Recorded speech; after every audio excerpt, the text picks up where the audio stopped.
शनैश्चरकवचम् ध्यानं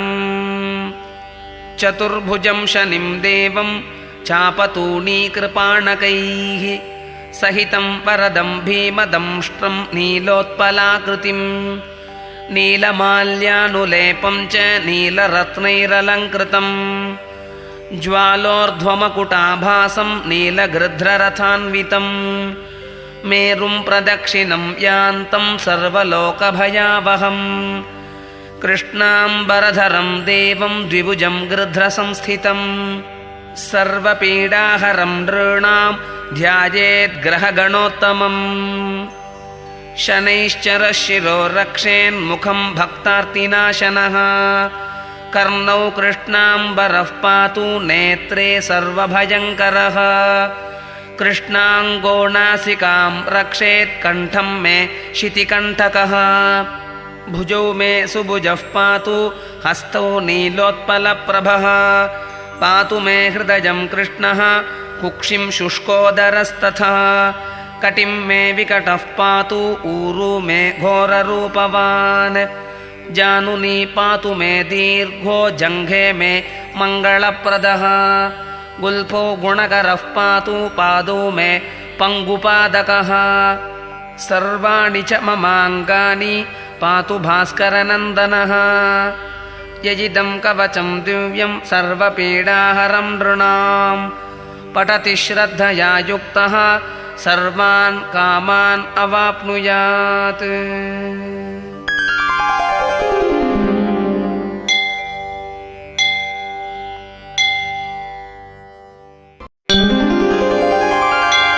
शनैश्चरग्रहवन्दनं ध्यानं चापासनो गृध्ररथोऽतिनीलः प्रत्यङ्मुखः काश्यपगोत्रजातः सशूलचापेषु गदाधरो व्यात् सौराष्ट्रदेशप्रभवश्च सौरिः ॐ भूर्भुवः स्वः शनैश्चरग्रह इह आगच्छ आगच्छ शनैश्चरग्रहं नीलवर्णं नीलगन्धं नीलपुष्पं नीलमाल्याम्बरधरं नीलच्छत्रध्वजरथपताकादिशोभितं दिव्यरथसमारूढं मेरुं प्रदक्षिणीकुर्वाणं चापासनस्थं प्रत्यङ्मुखं गृध्ररथं चतुर्भुजं शूलायुधधरं सौराष्ट्रदेशाधिपं विकारिसंवत्सरनवम्यां रोहिणीनक्षत्रे जातं मकरकुम्भराश्यधिपतिं मन्दवासरप्रयुक्तं किरीटिनं सुखासीनं पत्नीपुत्रपरिवारसमेतं ग्रहमण्डले प्रविष्टं भगवन्तं शनैश्चरग्रहं प्रणमामि अतिदेवता यमं प्रणमामि प्रत्यधिदेवता प्रजापतिं प्रणमामि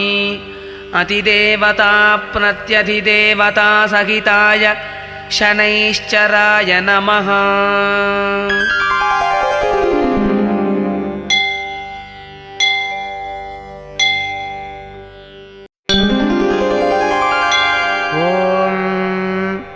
अस्य श्री शनैश्चरस्तोत्रमहामन्त्रस्य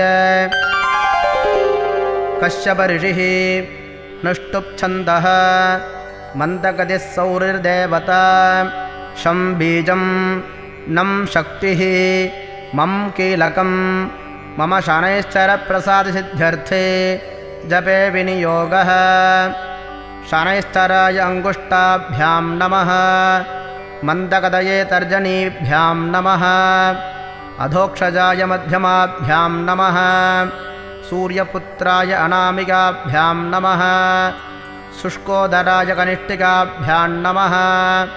छायासुताय करतलकरपृष्ठाभ्यां नमः शनैश्चराय हृदयाय नमः मन्दगदये शिरसे स्वाहा अधोक्षजाय शिखायै वषट् सूर्यपुत्राय कवचाय हुं शुष्कोदराय नेत्रत्रयाय वौषट् छायासुताय अस्त्राय फट् भूर्भुवस्वरोमिति दिग्बन्धः ध्यानम् चापासनो गृद्धरथो निनीलः प्रत्यङ्मुखः काश्यपगोत्रजातः शशूलचापेषु गदाधरो व्यात् सौराष्ट्रदेशप्रभवश्च सौरिः नीलाम्बरो नीलवपुः किरीटी गृध्रस्थितस्त्रासकरो धनुष्मान् चतुर्भुजः सूर्यसुतः प्रशान्तः सतास्तु मह्यं वरदः प्रसन्नः शनैश्चराय शान्ताय सर्वाभीष्टप्रदायिने नमः सर्वात्मने तुभ्यं नमो नीलाम्बराय च द्वादशाष्टमजन्मर्क्षे द्वितीयस्थान एव च त्वत्सञ्चारोद्भवात् दोषाः सर्वे नश्यन्तु मे प्रभो नमोऽर्कपुत्राय शनैश्चराय तमालनीलाम्बुजमेचकाय श्रुत्वा श्रुतिं मे भवकामदस्त्वं फलप्रदो मे भव सूर्यपुत्र लं पृथिव्यात्मने गन्धं समर्पयामि हम् आकाशात्मने पुष्पैः पूजयामि वं यं वायुवात्मने धूमाघ्रापयामि वं ब्रह्मण्यात्मने दीपं दर्शयामि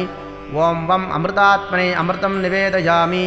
वं सं सर्वात्मने सर्वोपचारपूजां समर्पयामि स्तोत्रम् ध्यात्वा सरस्वतीं देवीं गणाध्यक्षं सुपूजितं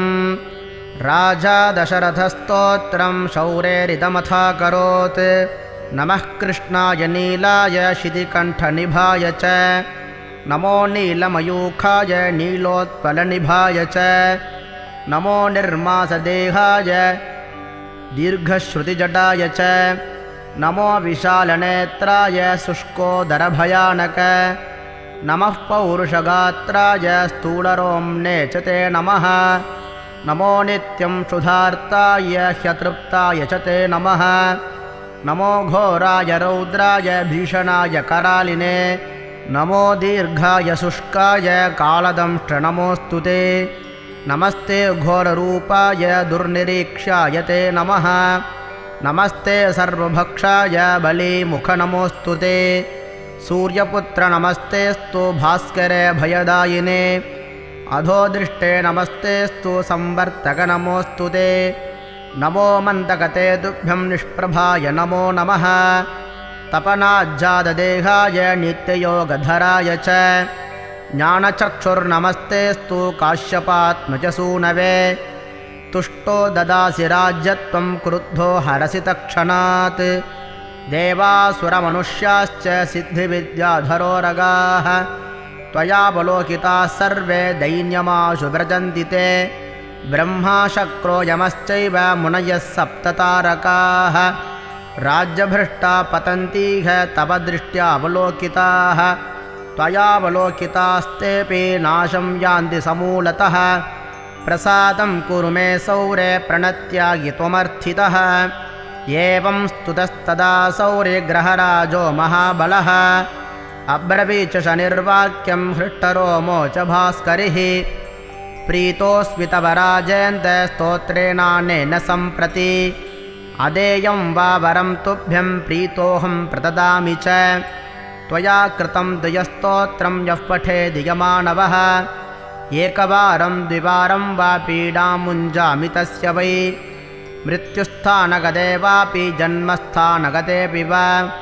यः पुमान् श्रद्धया युक्तः शुचिस्नात्वा समाहितः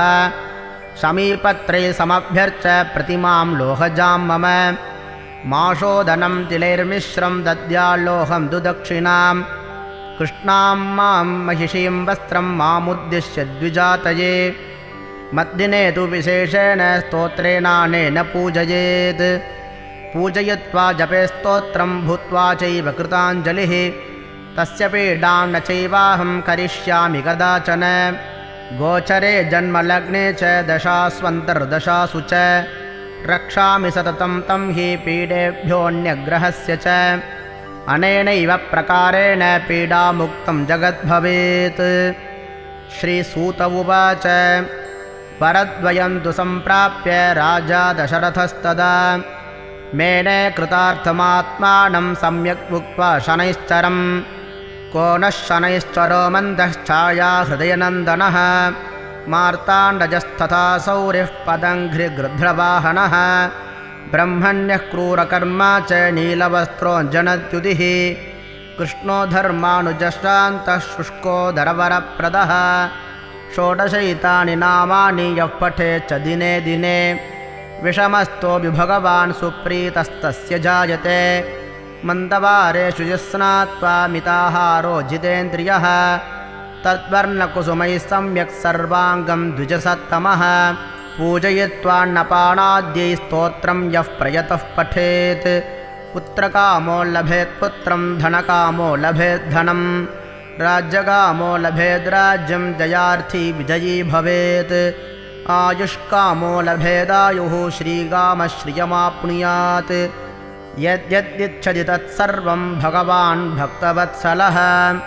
चिन्तितानि च कर्माणि ददाति जनसंशयः शनिनाथाभ्यनुज्ञातः स्वस्थानमगवन्नृपः स्वस्थानसङ्गतो भूत्वा प्राप्तकामो भवेत्तदा इति शनैश्चरस्तोत्रं सम्पूर्णम्।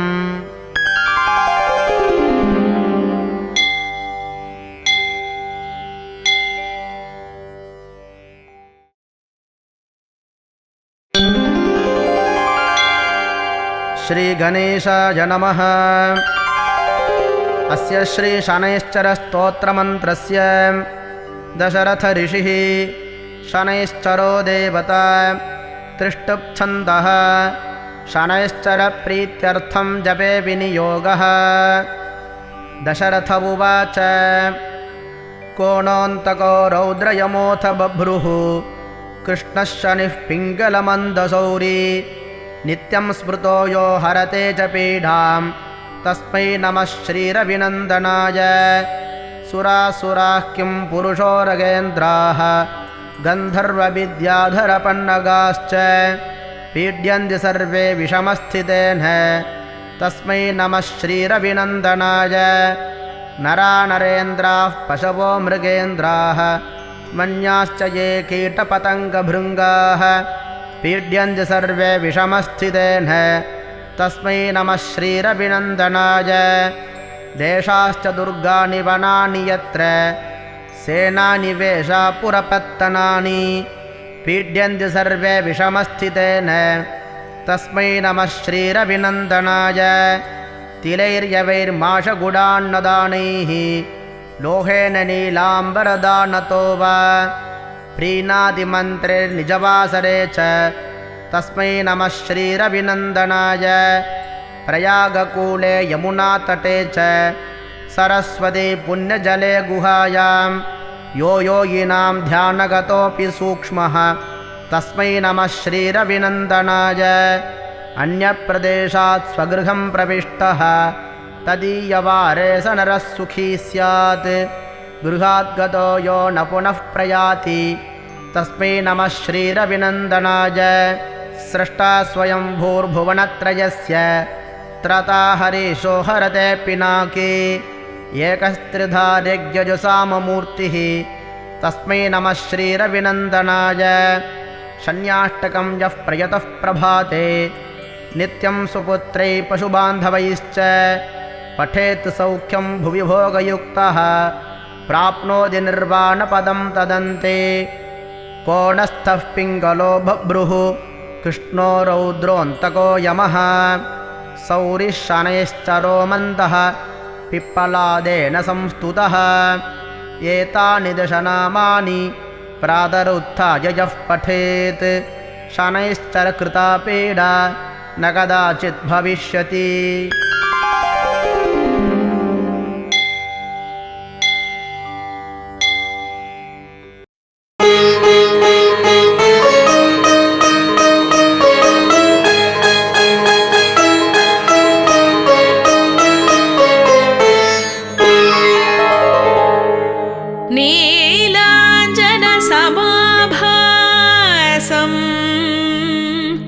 रविपुत्रं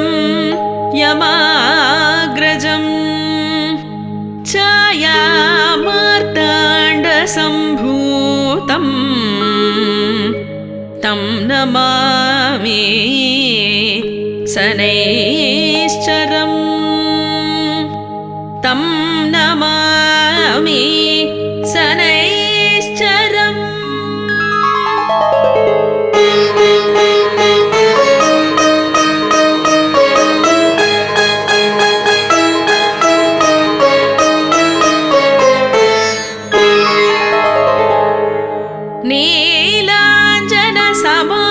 नीलाञ्जनसमाभासं रविपुत्रं यमाग्रजं छायामार्ताण्डसम्भूतं तं नमामि शनैश्चरम् तं नमामि शनैश्चरम्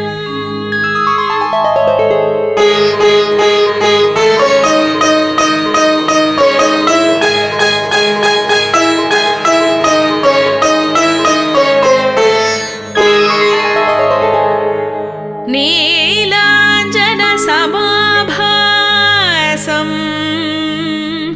रविपुत्रं यमाग्रजं छायामार्ताण्डसम्भूतं तं नमामि शनैश्चरम् तं नमामि शनैश्चरम्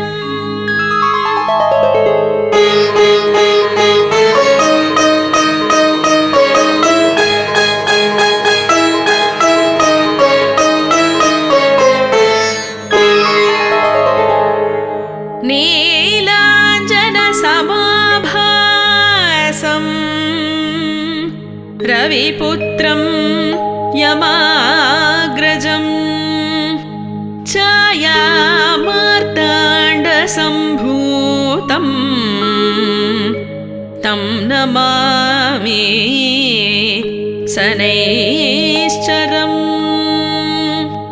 तं नमामि शनैश्चरम्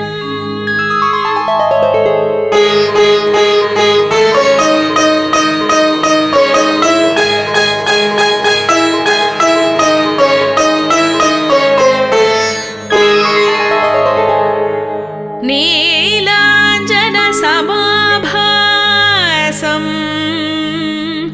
रविपुत्रं यमाग्रजं छायामार्ताण्डसम्भूतं तं नमामि शनैश्चरम् तं नमामि शनैश्चरम्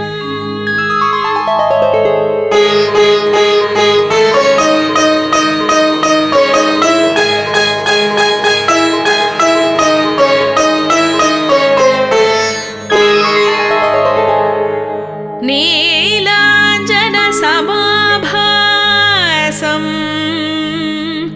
रविपुत्रं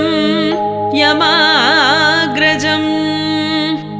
छायामार्ताण्डसम्भूतं तं नमामि शनैश्चरम् तं नमामि शनैश्चरम्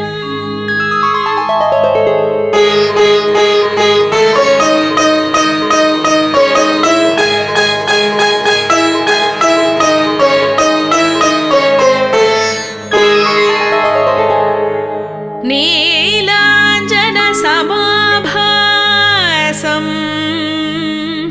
रविपुत्रं यमाग्रजं छायामार्ताण्डसम्भूतं तं नमामि शनैश्चरम् तं नमामि शनैश्चरम्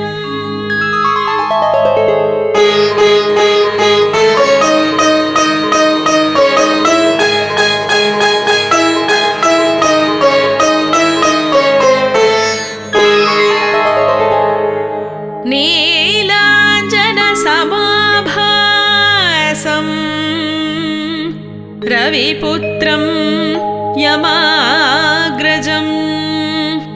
छायामार्ताण्डसम्भूतं तं नमामि शनैश्चरम् तं नमामि शनैश्चरम्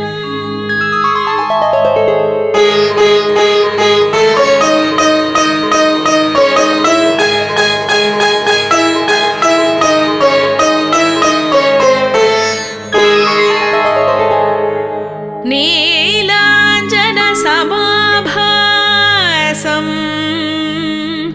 रविपुत्रं यमाग्रजं छायामार्ताण्डसम्भूतं तं नमामि शनैश्चरम् तं नमामि शनैश्चरम्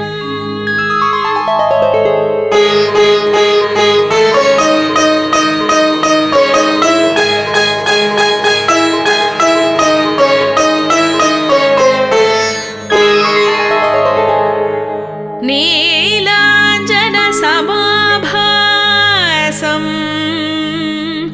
रविपुत्रं यमाग्रजं छायामार्ताण्डसम्भूतं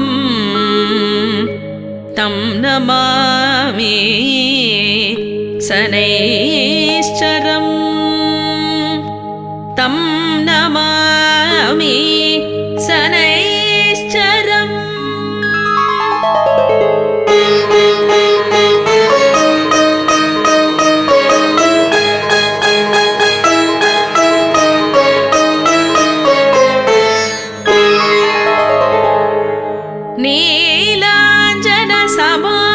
नीलाञ्जनसमाभासं रविपुत्रं यमाग्रजं छायामार्ताण्डसम्भूतं तं नमामि शनैश्चरम् तं नमामि शनैश्चरम्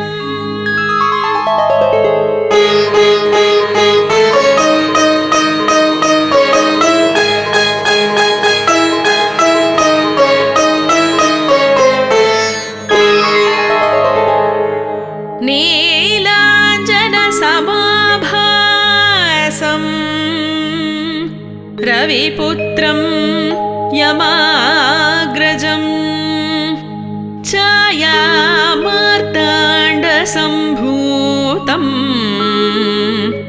तं नमामि शनैश्चरम् तं नमामि शनैश्चरम्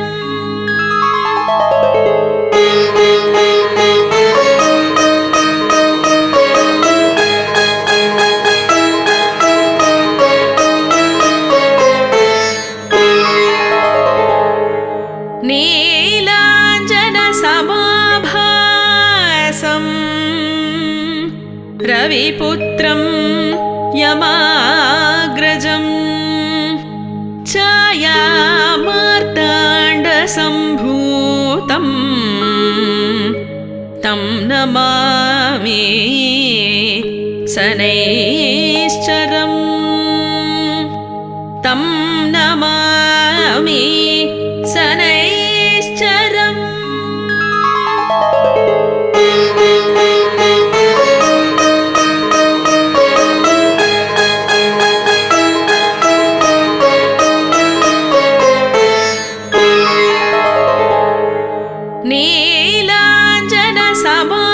नीलाञ्जनसमाभासं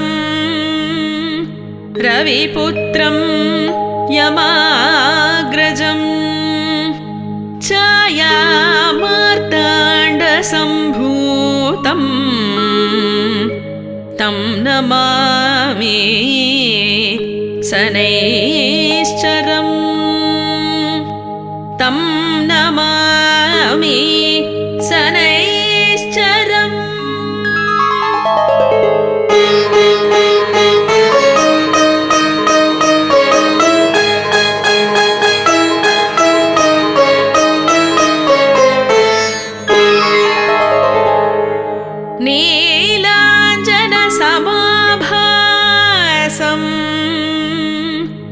रविपुत्रं यमाग्रजं छायामार्ताण्डसम्भूतं तं नमामि शनैश्चरम् तं नमामि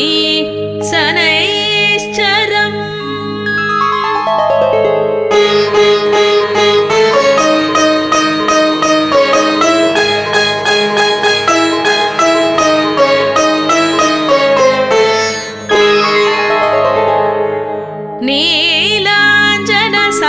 नीलाञ्जनसमाभासं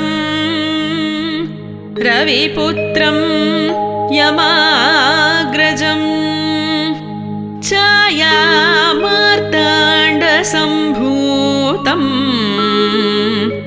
तं नमामि शनैश्चरम् तं नमामि शनैश्चरम्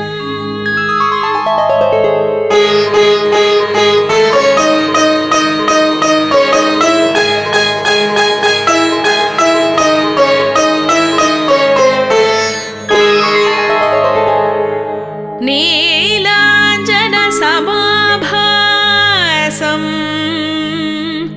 रविपुत्रं यमाग्रजं छायामार्ताण्डसम्भूतं तं नमामि शनैश्चरम् तं नमामि शनैश्चरम्